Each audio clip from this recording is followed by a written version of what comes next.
Alors ça c'est ma petite panthère rose. C'est vrai que j'ai une histoire particulière avec la panthère rose parce que quand j'étais petite j'avais un gros livre de bande dessinée de la panthère rose et à un moment la panthère rose faisait de la sculpture. Elle avait un béret d'artiste, un bleu.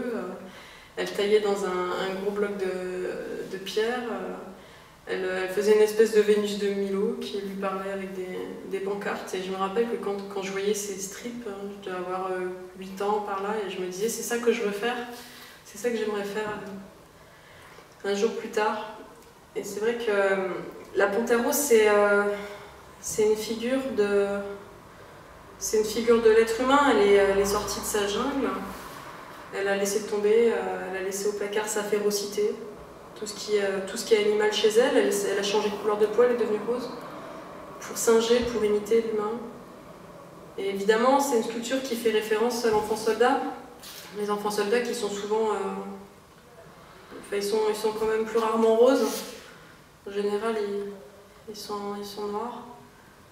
Et la sculpture s'appelle 3 petits points comme le mien, parce que ça me faisait penser à cette phrase de Boulevard un peu qui dit j'élèverai cet enfant comme si c'était le mien.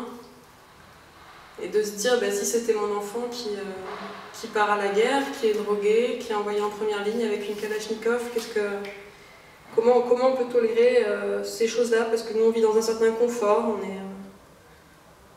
on est des panthères roses, on a laissé aussi la culture englober la nature. Et qu'est-ce que j'accepte, qu'est-ce que je veux bien accepter là-dedans? Enfin, au-delà du côté fun, d'une panthère rose taille enfant avec des armes, c'est très parlant, mais en même temps derrière qu'est-ce que je souhaite, dans quel monde je veux vivre, hein? Ce genre de questions qui sont un peu universelles et dont on peut difficilement se défaire.